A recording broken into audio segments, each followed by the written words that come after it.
Hello again and welcome to Southeast Texas Weekly. I'm Kevin Steele. Great to have you with us today. Let's talk a little politics, as we have been accustomed to do on Southeast Texas Weekly lately. To do that, Godfrey Leggett, our political activist with the Democratic Party in Jefferson County, and David Bellow with the State Executive Committee of the Republican Party of Texas. Thanks, guys, for coming in. We appreciate it. It's a pleasure having us. Thanks a million.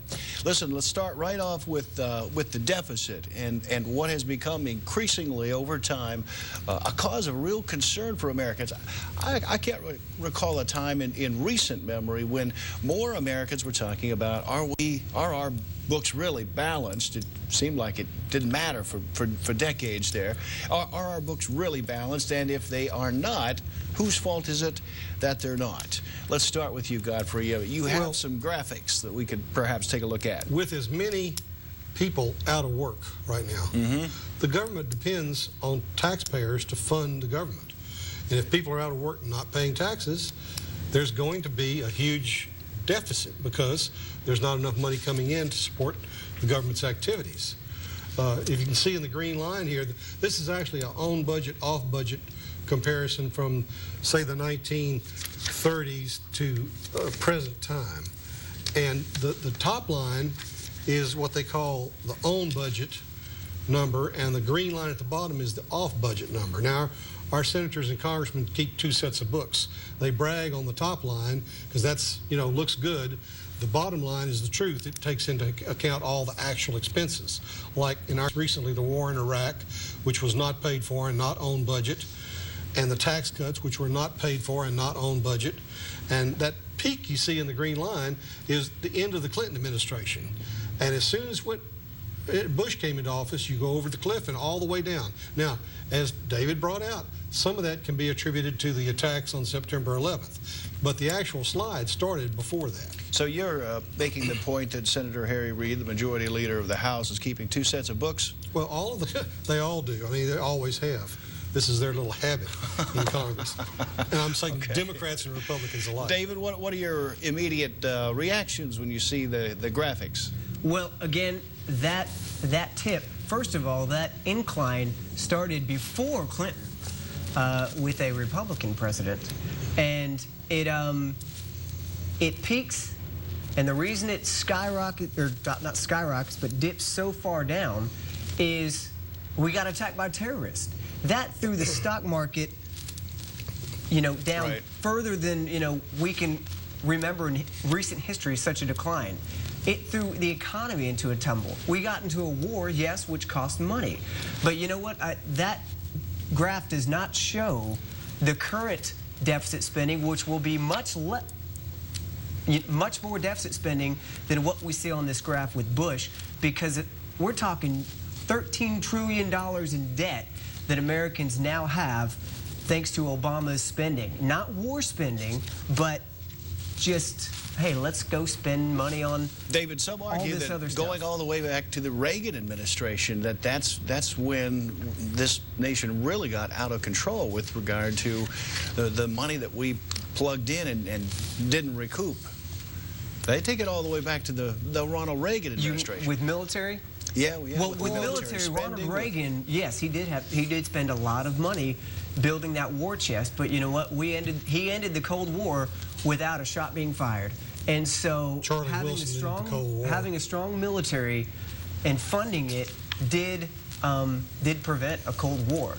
So it paid off, and that's what the government's there for, to protect us from enemies from other countries, not there to take over our health care, which cost trillions of dollars, not there to... So you think government health care is a bad idea, huh?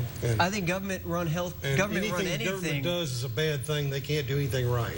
Not anything, but the government only gives... So Medicare is not good for senior citizens. The government only gives, is only granted certain powers. The state should take up the rest. The states should have the right to take care of their elderly, take care of, whatever needs for their people. The government should not dictate to 50 different states, this is what you're going to do. That's not the powers they were granted. And our veterans have excellent health care, don't they? Our veterans actually... Yes, don't they have excellent health care? Because again, that goes back to we need a healthy military. But that's a government-run healthcare system. And they don't have the right to go outside the system. They have to work inside the system. Again, the military has the perks of being able to have a lot of money to spend to protect the troops. We shouldn't have the same quality of health care as the veterans.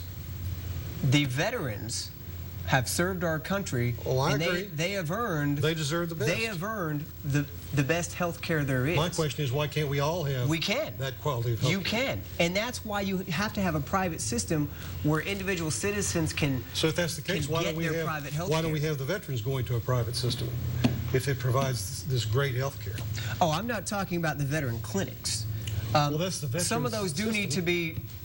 But are you suggesting that the spending on veterans care has I'm not talking about the money. I'm simply talking about the fact that the Veterans Administration health care for our vets, which I am all for the veterans getting the best health care we can possibly give them, is a government-run system.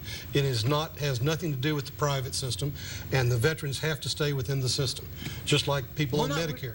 Well, I'm in the military, and I have TRICARE, which is... My brother had TRICARE. And you know what? I don't go to a veterans clinic. I'm going to go to a regular hospital. That's true, but it's still a government-run system. But it only works because the government can control every aspect of your life when you're in the military. That's what you sign up for. So you're saying that's good for the government to control that, but it's not good for them to control our other health care. I'm saying that people who don't join the military should not have to be controlled by the government. If you sign up for the military, you're signing up to, yes, the government is going to control many aspects of my life. But we're talking regular citizens who don't sign up to have the government control them. They should not have the government control them like you're in the military. Godfrey, in the context of a $13.5 billion deficit that we're running right now, many people are beginning to ask this question about how to pull the economy out of what increasingly is looking like a double-dip recession. Now, the critics say that the Obama administration is really, at this point, stifling the economy because so many business people are afraid to invest because they're worried about these tax cuts, the Bush tax cuts that are set to expire. The Bush tax cuts are not going to affect the majority of small businesses. And by the majority, I mean like 95%. It's not going to affect small business. Not as much as it's going to affect the rich people. You see no correlation between tax cuts for a business and tax cuts. I mean, the franchise tax. We're talking about tax cuts that are not going to be extended for people who make $250,000 or more. Yes, but these are great. Most of them have small businesses. The guy that makes $280,000 is not going to have a very much greater tax bill.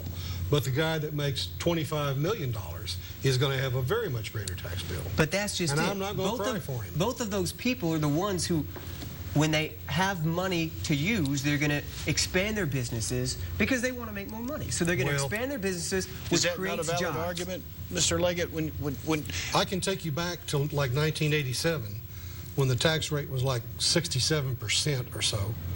And we were doing quite well with that 67% tax rate. But authoritative figures in the business circles, I mean, fairly roundly say that corporate America is, they're afraid to hire. They're afraid to hire because they don't know about these tax cuts. They're concerned about they're afraid to hire because they don't have any demand for their products. It's a vicious circle. People don't make any money. They can't buy any products. There's no demand for products. The guy can't expand his business because there's no demand for products. We've got to somehow get things going. Look at Southeast Texas. Southeast Texas, we had all these refineries that were going to expand because, believe me, there is a demand for oil. But because of the drilling moratoriums and the regulations and the overtaxing of these oil companies, guess what? They're not expanding. We have an enormous jobless rate here in Southeast Texas, and so, if they need the refining capacity, they will expand. They may delay it a few months or years, but they will expand. And gentlemen, we have to leave it right there for a brief moment as we go to break and come back in just seconds. U.S. Agriculture Secretary Tom Vilsack offering to resign over the Shirley Sherrod issue that we talked a few weeks ago about. Questions, allegations of racism on the sides. Should that resignation have been accepted? When Southeast Texas Weekly continues.